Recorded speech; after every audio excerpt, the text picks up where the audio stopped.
નમસ્કાર દર્શક મિત્રો, ધ લોકસત્તા શોમાં આપનું સ્વાગત છે। કહેવાય છે કે જો મનમાં મક્કમ નિર્ધાર અને પાંખોમાં સપનાઓનું જોર હોય તો આકાશની ઊંચાઈઓ પણ નાની પડે છે। આજે આપણે એક એવી મહિલાની વાત કરવા જઈ રહ્યા છીએ જેણે વિજ્ઞાન અને માનવીય મર્યાદાઓના તમામ સમીકરણો બદલી નાખ્યા છે। જર્મનીની આશરે 33 વર્ષીય એન્જિનિયર મિશેલા બેન્થોસ અવકાશમાં જનારી વિશ્વની પ્રથમ દિવ્યાંગ મહિલા બનીને ઇતિહાસના પાના પર પોતાનું નામ સુવર્ણ અક્ષરે અંકિત કરી દીધું છે।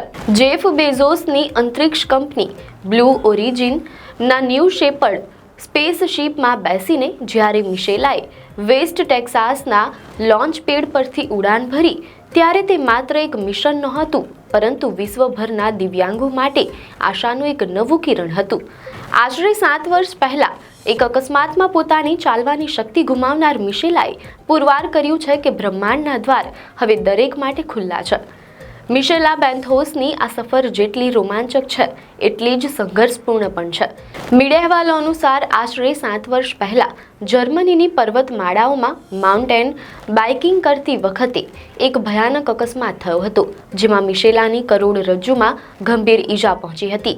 આ ઈજાને કારણે તેને પક્ષાઘાત થયો અને તે હંમેશા માટે વ્હીલચેર પર આવી ગઈ।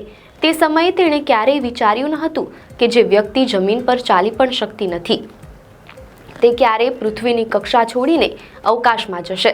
તેની પાસે પ્રોસ્થેટિક પગ પણ નથી, છતાં તેની હિંમત લોખંડી છે। મીડિયા અહેવાલો અનુસાર મિશેલાએ જણાવ્યું હતું કે સુપર હેલ્ધી વ્યક્તિ માટે પણ સ્પેસ ફ્લાઇટ કપરી હોય છે, તો મારા જેવા દિવ્યાંગ માટે તે કલ્પના બહારની વાત હતી। આ અશક્ય લાગતા મિશનને શક્ય બનાવવામાં સ્પેસએક્સના નિવૃત્ત એક્ઝિક્યુટિવ હાન્સ કોનિગ્સમેનનો સૌથી મોટો ફાળો રહ્યો છે। જર્મનીના જ વતની હાન્સ કોનિગ્સમેને બ્લુ ઓરિજિન સાથે મળીને મિશેલાની આ ટ્રીપને સ્પોન્સર કરી હતી। ગયા વર્ષે જ્યારે કોનિગ્સમેને મિશેલાનો સંપર્ક કર્યો અને તેને સ્પેસમાં જવાની ઓફર આપી ત્યારે મિશેલાને લાગ્યું કે કદાચ કોઈ ગેરસમજ થઈ રહી છે, પરંતુ હાન્સને તેની ક્ષમતા પર પૂરો વિશ્વાસ હતો।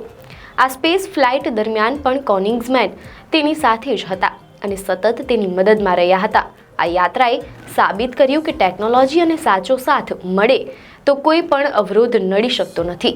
બ્લુ ઓરિજિનના એન્જિનિયરો માટે મિશેલાને અવકાશમાં મોકલવી એક ટેકનિકલ પડકાર હતો। ન્યૂ શેપર્ડના ઓટોનોમસ કેપ્સ્યુલમાં મિશેલાની સુવિધા માટે ખાસ ફેરફારો કરવામાં આવ્યા હતા તેમ અહેવાલોમાં જાણવા મળેલ છે। બ્લુ ઓરિજિનના એન્જિનિયર જેક મિલ્સે જણાવ્યું હતું કે અગાઉની સ્પેસ ફ્લાઇટ્સની તુલનાએ કેપ્સ્યુલમાં સ્પેસ વધારવામાં આવી હતી, જેથી મિશેલાને એડજસ્ટમેન્ટ કરવામાં સફળતા રહે। કેપ્સ્યુલ રોકેટની ટોચ પર હોવાથી મિશેલાને વ્હીલચેર સાથે ઉપર લઈ જવા માટે 7 માળની ખાસ લિફ્ટની પણ વ્યવસ્થા કરવામાં આવી હતી તેમ અહેવાલોમાં જાણવા મળેલ છે। આ મિશન માટે ક્રૂ મેમ્બર્સને વિશેષ તાલીમ આપવામાં આવી હતી, જેથી તેઓ લોન્ચિંગના દિવસે મિશેલાને દરેક તબક્કે મદદ કરી શકે। મિશેલા બેન્થોસ કોઈ નવોદિત નહોતી, તે વર્ષોથી સ્પેસ સાયન્સ સાથે જોડાયેલી હતી। મીડિયા અહેવાલોમાં જાણવા મળેલ છે કે 33 વર્ષીય બેન્થોસ હોલેન્ડમાં યુરોપિયન સ્પેસ એજન્સીના ગ્રેજ્યુએટ ટ્રેની પ્રોગ્રામનો હિસ્સો રહી ચૂકી હતી।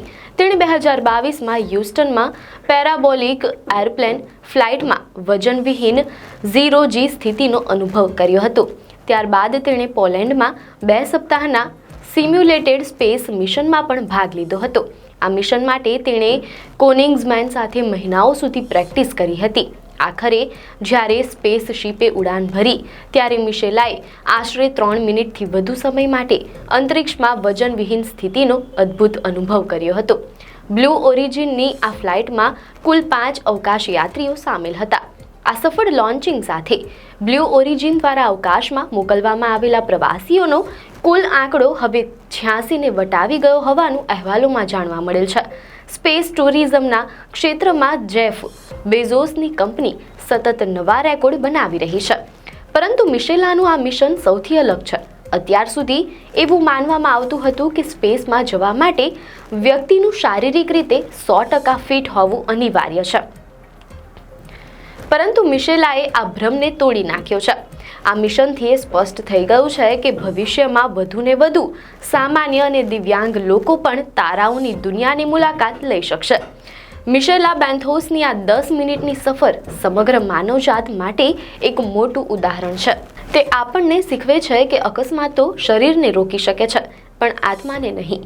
મિશેલાની આ સિદ્ધિ દુનિયાભરના લાખો દિવ્યાંગોને પોતાના સપનાઓ પૂરા કરવાની પ્રેરણા આપતી રહેશે. આપને માહિતી સારી લાગી હોય તો વિડીયોને લાઇક અને શેર કરજો, ચેનલને સબસ્ક્રાઇબ કરજો.